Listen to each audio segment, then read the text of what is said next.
Hey, what's up everybody? In this video I wanted to show you how to use the World Position Pass in Cinema 4D to use in After Effects to achieve post depth of field and motion blur. Let's jump in.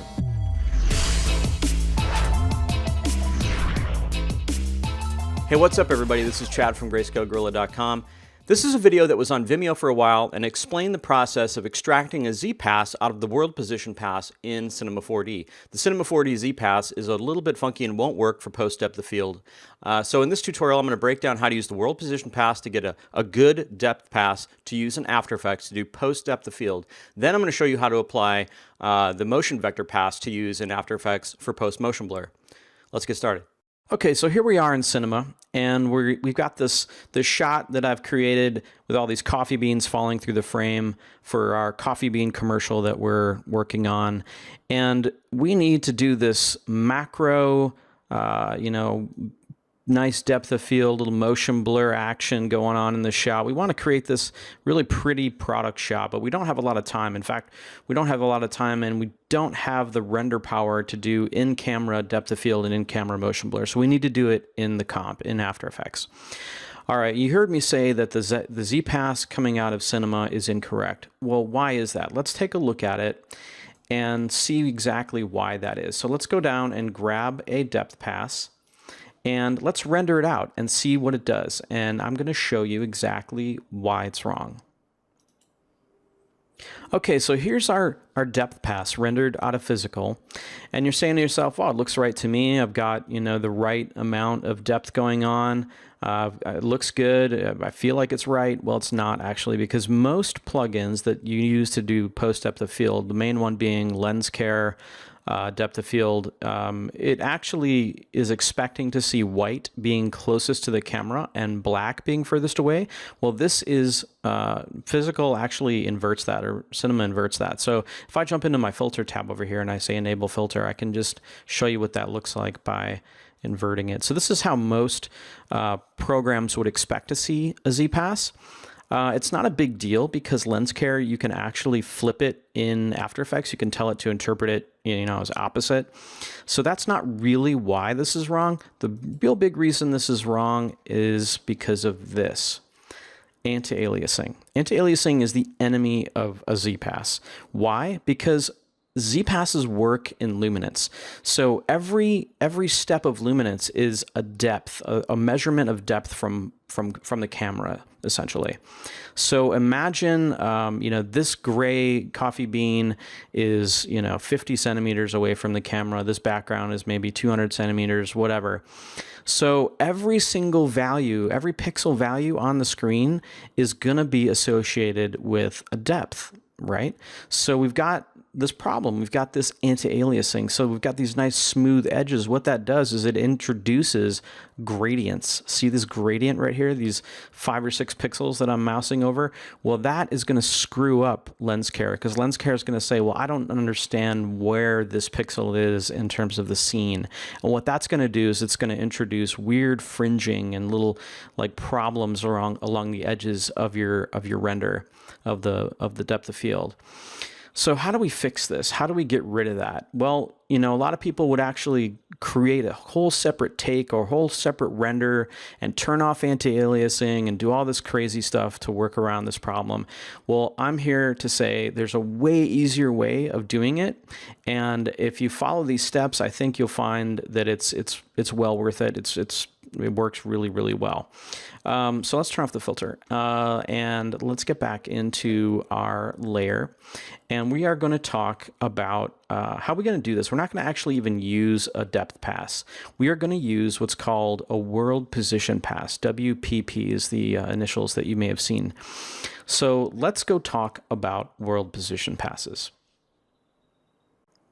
Okay, so let's talk about the World Position Pass and what that is. It's a pass that you can get to just by going under Effect and finding Position Pass. And then it's going to ask you, what space do you want this Position Pass to be? Now, what a Position Pass is it's going to give a coordinate to every pixel that you render. So every pixel that you render is going to have an X, Y, and Z coordinate associated with it. Now, the reason these passes are important is for compositing. So a lot of programs like Nuke and Fusion can use these world position pass to get build really nice atmosphere, fog, or depth masks that can actually track with the scene. We're not going to use it that way. We're going to actually cheat and use it to create a zpass. How do we do that? Well, we don't want it to be world space. We want it to be camera space because that's really where we're at. We want things that are measured from the camera point of view. So in camera space, RGMB, these three channels are going to mean three different things. R is going to be left and right, green is going to be up and down, blue is going to be in and out. That's exactly the channel that we're going to use, the blue channel. That in and out is going to be our Z pass. So we don't want to invert the Z pass, even though we could do that here to get it correct for lens care. What that would do in camera space, though, is it would flip the entire thing behind the camera and we wouldn't see anything. So we're going to leave that as it is. Don't touch that. So you're going to have to mess around a little bit with the scale because depending on your scene scale, you're going to want to screw around with this in order to get the right amount of gradient. I happen to know that my scene is pretty small, so I'm going to do a 0.02 on the scene scale on that. So you can, this is kind of something you're going to have to experiment with to get that right. All right, so we've set up our position pass. We'll go over the motion vector. I'm not even, actually, I'll just talk about it right now. The motion vector pass, pretty simple, just enable it. It just works, you know, straight out of the box, not much to have to do there. So let's go ahead and render this frame and look at these different passes. Okay, so here is our world position pass rendered out. So it looks weird. It definitely does not look normal, but trust me, all the information that we need is in here. If I come into the filter tab, you're going to see that if I start to isolate each RGB channel, I'm just going to isolate the red. You can see the red is obviously going from left to right. We've got our green pass, which is going up and down, and then we've got our blue, which is actually going in and out. It's going from the camera's pivot point out. So this is the pass that we're going to use. Obviously, we won't make it blue. We'll make it, you know, black and white. But we just need that luminance anyway, so it's going to be perfect for us. But this isn't the reason why I like it. The reason why I like it is because if we zoom in here, there's no anti-aliasing.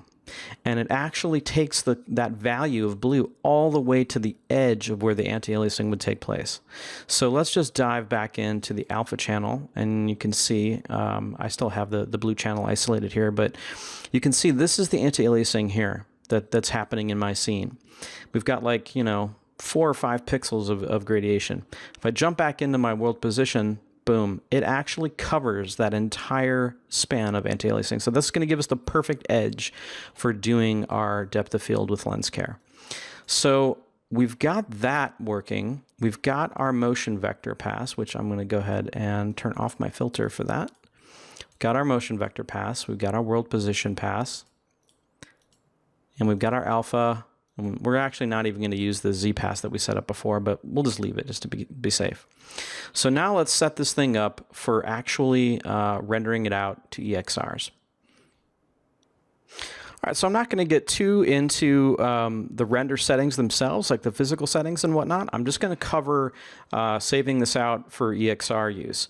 So 1280 by 720 is fine. Obviously, if I was doing a sequence, I would do my sequence here. I'm going to jump down into save, and I'm going to enable it. And you can see I've already kind of got it set up here. I actually don't even turn on my regular image. I only render out the multipass. And I choose OpenEXR as my frame of choice, as my frame format of choice.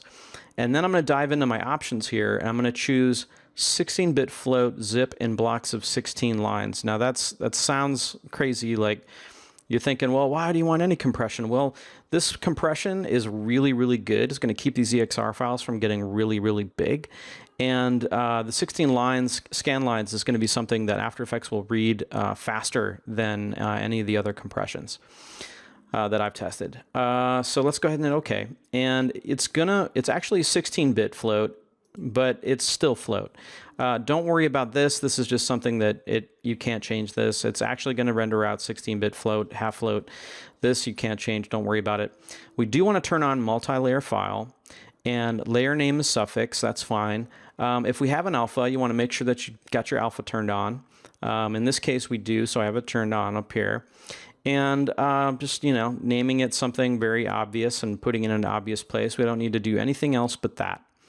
And we're pretty much set to go. Like right now, all of these different passes are going to be baked inside of this one EXR file.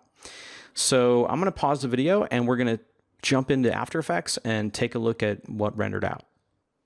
Okay, so here we are in After Effects. We've got our EXRs that we rendered out, and I'm in After Effects CC 2015. So the two plugins that we're going to be looking at here, you're going to need, which is going to be oh God, good luck pronouncing that one. I'll just call it Lens Care. We're going to use Lens Care Depth of Field, and we're going to use Real Smart Motion Blur. If you don't have these two plugins, this tutorial is probably not going to help you much. Okay, so let's move into the EXR. All right, we've got our EXR sequence here. I'm going to drag it down and create a comp. And you can make sure that you want to make sure that you're in a 16-bit comp. So you can hit Alt and click on this little number here to go from 8-bit to 16-bit. It's going to give us more color depth in all of our different channels.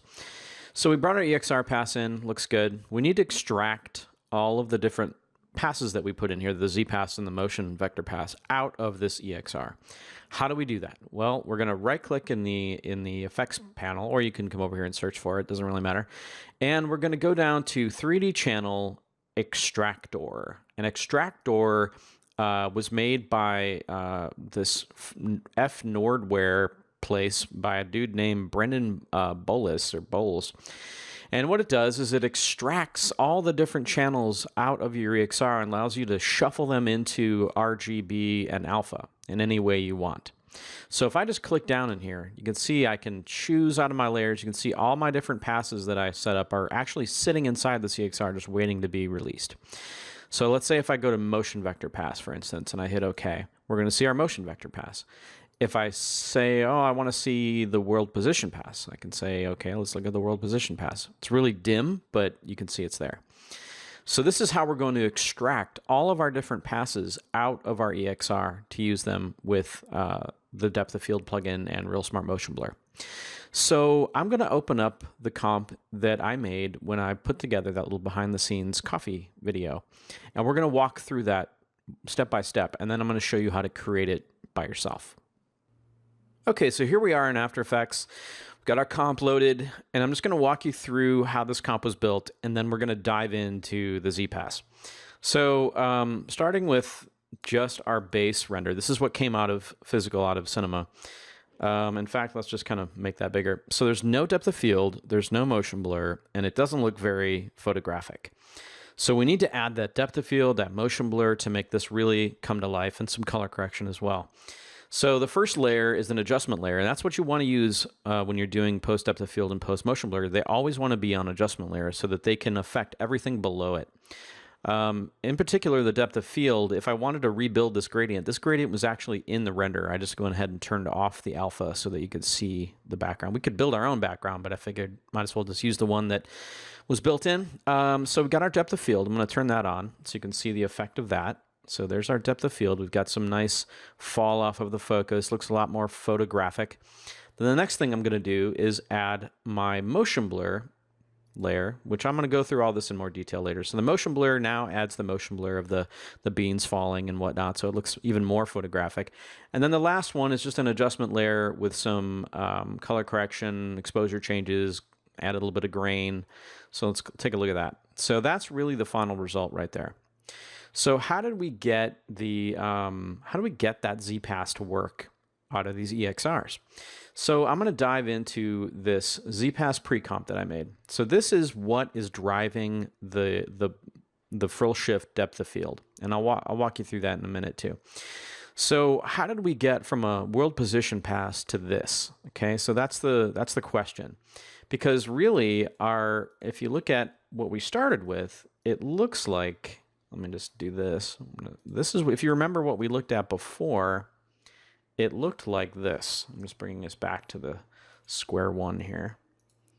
Okay, remember it before? It could, I don't know if you can even see that, but there's just a little bit of that hint of that blue. So this position pass needs to be clamped because I can't even see the data that's in here. So I'm going to clamp my white point on this extractor to 0.2. Okay, so now I'm seeing it a lot better. I can see there's a gradient, see there's some depth, but we don't need the red and the green channel. We need to actually put the blue channel into all three RGMB. So down here, I'm going to click on the extractor again, and I'm going to pipe the blue into RGMB. So now it's going to be blue, blue, blue, and I'm going to hit OK. And there we go. Now it's starting to look more like a zpass. And of course, we still got our great edges that are going to be perfect and not give us any sort of fringing. So with that, the next thing you want to do is, if you look down here, what I did was I luma keyed it. So I'm actually just going to go back to that top layer, and let's turn off everything here. And let's grab a luma key. So if you're like me and you're lazy, you're just going to come over here and type luma, and I'm just going to drag this over. All right, so the luma key is going to key out what's darker. And because there's no anti-aliasing here, I just need to have my threshold of 1, and boom, it knocks out all of that black. And I've got, as long as you don't have a background in your render and it's just, you know, goes off to infinity, you're good here like this. This will work for you. So now what this allows me to do is allows me to comp this over a background color that I choose, like how far back does my back want to be. And that's what this solid is back here. So I just put a light gray solid thinking, okay, well, I think that my background is probably, remember that, you know, the way that cinema inverts its zpass, white is really, really far away. I didn't make it like completely white because I didn't want the background to be like, you know, in the farthest region of space. So I made it just a little bit gray. And so this is looking pretty good. So then the next thing I did was invert it. So I just grabbed an adjustment layer, which is right here, and I just inverted it. So I'm going to turn that on. And you can see, I'm going to turn off the levels first. So I did a simple invert, right? So just brought it into a zpass that the frill shifter lens care, gotta stop saying that word, is expecting, where the white is closest to the camera, black is furthest away. So that's what this did. That invert actually did that for me. But I want to clamp the levels because I don't want this much space. I want there to be a little bit more contrast in this so that my depth of field is a little bit more intense.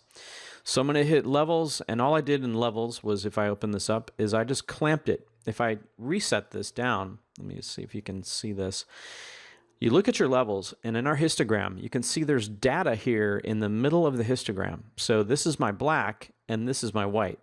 So all I'm going to do is say, okay, well, I'm going to clamp my black to somewhere in here, and I'm going to clamp my white to somewhere in there. That looks pretty good.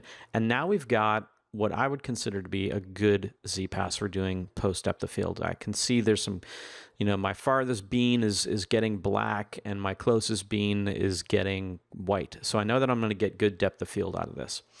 So that's all you need to do for the depth pass. We did it. We comped it. Yay. Now let's jump back into our comp and see how that's being applied. I'm going to turn off the motion blur. I'm just going to get into my depth of field, and I'm going to delete this plugin. We're going to do this from scratch. Okay, so we don't have, in fact, we'll do it completely from scratch. In fact, I will create an adjustment layer by hitting Control, Alt, and Y. And I'll drag this adjustment layer down, and we'll rename it to depth of field. And I'm going to grab the depth of field, if I could spell. There it is, the frill shift depth of field. Drag it onto that adjustment layer, and immediately it's going to be looking for a layer to say, okay, well, what do you want the depth to be? Well, it's this pre-comp that we made, this zpass pre-comp that we were just in. So I'm going to select that depth layer right there, and I'm going to give it a radius because right off the bat it's 0. It's got absolutely no blur whatsoever, so I'm going to change it to 15. And you can see immediately it got a little bit, I'm trying to make this window a little bit bigger for you. Let's see here. So we don't need to really see that anymore. So I'm just gonna move some of these around so you can see it a little bit better. All right, there we go. Okay. So now we've got a little bit of blur happening, and we have the ability to choose our focal point with this little pointer here. So if I wanted to, let's say, I don't know, choose a different point for this guy of focus, like it could be maybe this guy, and now that guy's in focus. Or I could move it around to, let's say, this guy, and he's in focus, and the other guys fall out of focus.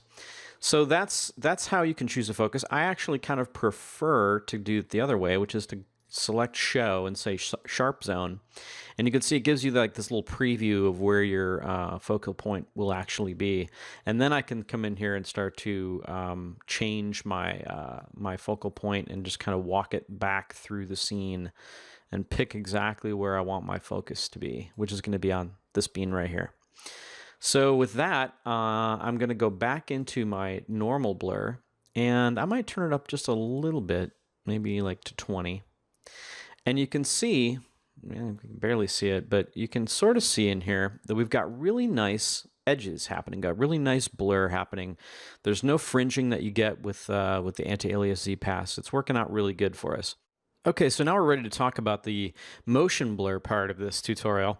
So let's dive into this motion vector pass pre-comp. We've got our motion vectors loaded here. That's really all you need is your EXR is loaded. You've got an extractor on here, and you're using the motion vector layers here. So hit OK. It should look something similar to this.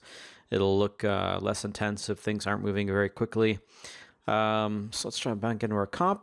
And let's just kill this Real Smart Motion Blur. So we have an adjustment layer here on top of the depth of field. And we're going to go ahead and grab Real Smart Motion Blur right there.